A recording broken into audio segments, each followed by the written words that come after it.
Am now.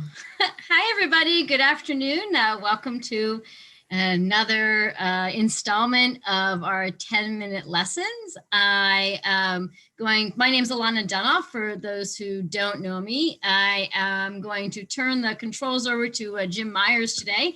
And he's going to talk about flowcharts. And I'm going to learn something today. So it's all you, Jim. Thanks, Alana. Good afternoon, and I'm also glad to welcome you today. I've given my quick background in the past, but I'll do that again today. I have an engineering and management background. Spent my entire career in facilities-related work, and retired about 4 years ago, and now using my knowledge and skills to help others in the profession. Today, I want to talk a little bit about flowcharts for planning and communication. So the purpose of flowcharts. A flowchart is just a diagram that depicts a process, a system, or in some cases a computer algorithm, not necessarily quite so much in facilities, but they're widely used in multiple fields to document, study, plan, and prove and communicate often complex processes in a clear, easy to understand diagram. Some applications might include mapping out a work order process, project management process, a hiring process, or some other process related to business or facilities management. It can be an excellent tool for onboarding new employees. Of course, it's always a good thing to be ready to check and modify the process as necessary moving forward. And here on this slide, I'm just showing planning. CQI is, for some of you may know that, just a acronym for continuous quality control. A lot of quality people consider flowcharts a very relevant tool. I mentioned mapping a process, clarifying, communicating, and training. Here's just a little basic one you see on the right. The lamp doesn't work. Is it plugged in? Well, if not, plug it in. Is the bulb burned out? You know, either you have to repair the lamp or replace the bulb. Similarly, a simple chart is shown here, basic flow chart. So you'll see four basic kinds of shapes or pieces here. An oval at the start or the end is considered a terminator.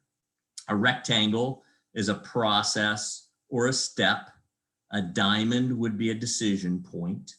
So here you would start, you would have some step that takes place that takes you to a decision and maybe a yes or no. The fourth thing you see here are the arrows that are connectors. There are many other shapes for more complex flow charts, things like for data and for documents, but that's well beyond the scope of today's talk. So I wanted to show you an example of a flow chart that I developed and used frequently for many years. I'm showing you this slide just to show you the full sort of look at it. We're going to then go into a little more detail on it, but this slide lets you see how the whole thing looks.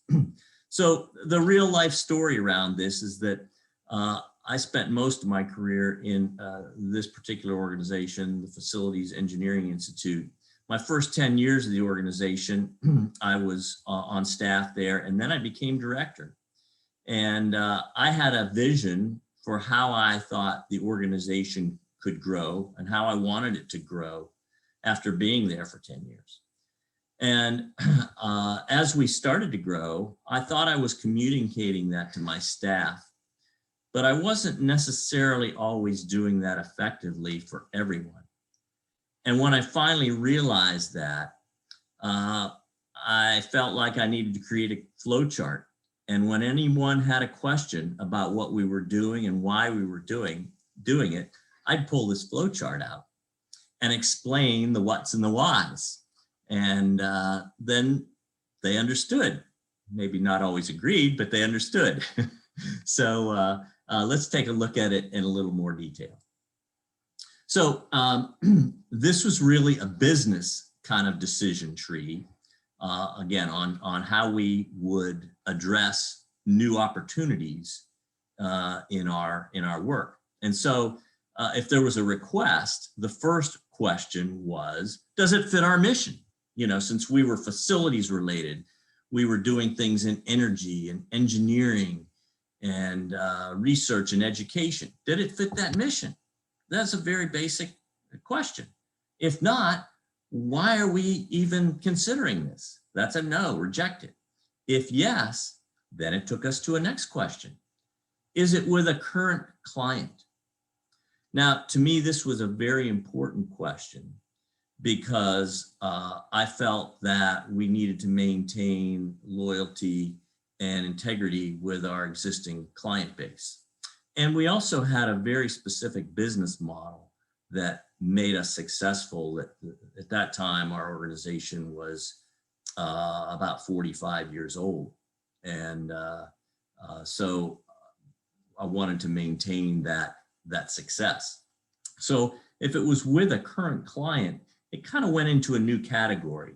And the first question there was the work within the existing scope? If it was, what are we even talking about this? Just do it, right? So then the next part down, and you will see I have overlap here. This is the bottom of the previous slide. This really became kind of the key question, really on both columns here. And that is, could the work be done without negatively impacting our existing work? Or does it enhance the current work in any significant way? In other words, again, we valued our existing customers. We did not want to take on anything that would negatively impact them. But instead, we wanted to grow the work that would enhance it and help them. So again, that became a very key question. From there, it really kind of flowed rather easily to presenting it to the management team if it was a yes. And by that time, you know, a lot of the real key questions were answered, like, can we really do it? Do we have the capacity? Was really often answered here. And then the final part, determine the scope, cost, reevaluate the impact. And, you know, perhaps if we provided a proposal, it wasn't accepted, but at least we were making the decision. And so this just shows how that graph here, or that chart here, looks rather complicated. But when you take it one step at a time and you think it through, it all works. So all this was implicit in my head. And then my job in making this chart was to make it explicit, make the implicit explicit, so that everyone in the organization understood it. So in summary, really, this is a very simple tool. It's a useful tool. And you can make it, make the processes, they can be either simple processes, as you see here, again, the alarm rings, just like the light bulb going off. It can be very simple, or it can be complex, or it can be a series of simple things all put together into a complex process. But it is a very useful tool. It's often overlooked, again, because it can be used so well for planning and communicating. And there are many different computer programs available to show this. A lot of them are free online. And then, of course, you can always get the really fancy ones you want to pay for. But you can get lots of these things. Just go online and find them. So that's my quick lesson on flowcharts today. And I've got a couple other things here that Alana and I want to tell you about. We have one more 10-minute lesson in this series, and that's next week on the 15th. Alana is going to talk about why she loves her balanced scorecard. And but before that, actually on Tuesday, we're going to do a little half-hour session on learning about becoming a Pro FM or getting a Pro FM certification. And that's in preparation for a much bigger series of classes that we're doing starting April 29th. And I'll pass that back to Alana for her to talk about that as well. Thanks, Jim. That was really interesting. I'm very process oriented, and yet I've never used a flow chart.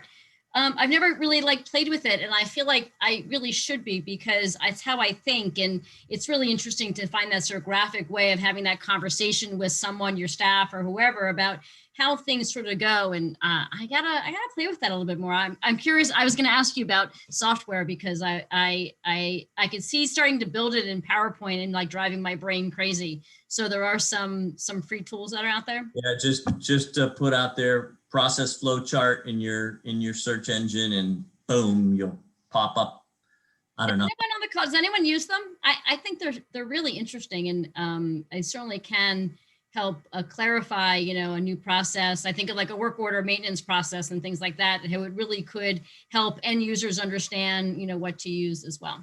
Yeah, and the other thing about it is you might say, oh, I already have a work order program, but behind that program is a process, and you can buy your work order program. I won't name them all, but as an organization, you really need to know what you want your process to be, so that they don't come in and say, here's your process, because you need it for your organization. So sometimes you need that so that the program can be adjusted to your needs.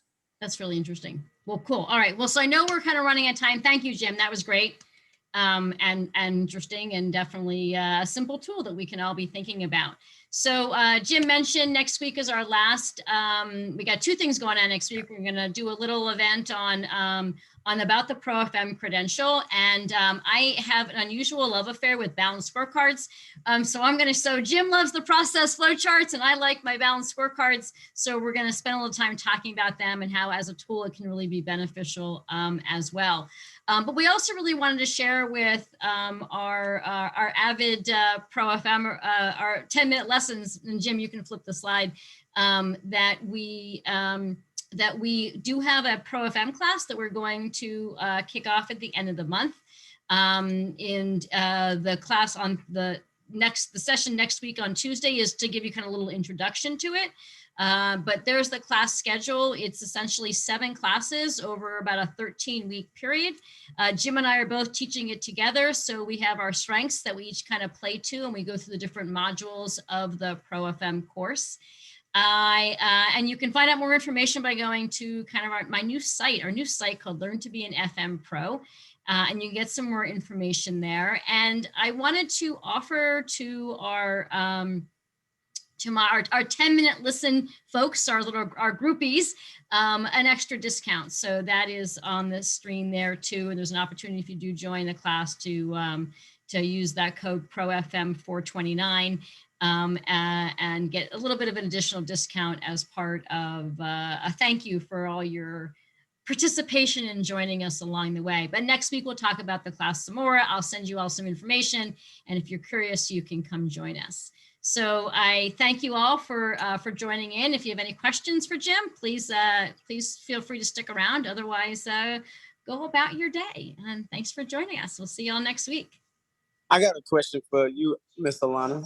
Hi, Gordon. How are you? You remember me, huh? Of course. Well, I always remember all my students. Yeah. So look, right? I got like 13 buildings now. So I had one building when I took that course. I had one building. But look, I want to make my own. So I'm getting information from these 10-minute. I ain't gonna lie. I want to have my whole staff listen to the 10-minute things, just to know that it's other people around the country that's doing, just buildings. It's maintenance. But what I want to say, I want to make. So now that I do have all these buildings, right? I want to make my own program. So I know you, and I guess next week when you do the flow charts, I want to give my own. So like come up with my own way of doing it. Like he said, you don't want somebody to give you the way to do it. Like I need to put the way to do it on a spreadsheet or something, a pamphlet or something, because they definitely, anytime they could come in and be like, okay, you took too long. You got too many buildings, too many ACs. This is how I want you to do it. Fill in this every day. Come see me every day. But I'm thinking what I'm getting from him is like, you can make your own thing, give it to them and say, that's how this is gonna work. You can make, exactly, that's the point. You can make your own flow chart, and Jim, jump in there. But yeah, you can think about your process and create it and say, this is how we do it. Right, and I want to do that. So I'm even with whatever class you think I need to enhance that, we'll pay for, So however this goes, yeah, this is great. That's really awesome. So Gordon, we can continue to talk offline if you want, or I'll end the session. And if you want to stick around for a couple extra minutes, we can talk. Maybe Jim, you can stick around too. Okay. All right, I'll stick around. Okay. I'm going to. I think we're just down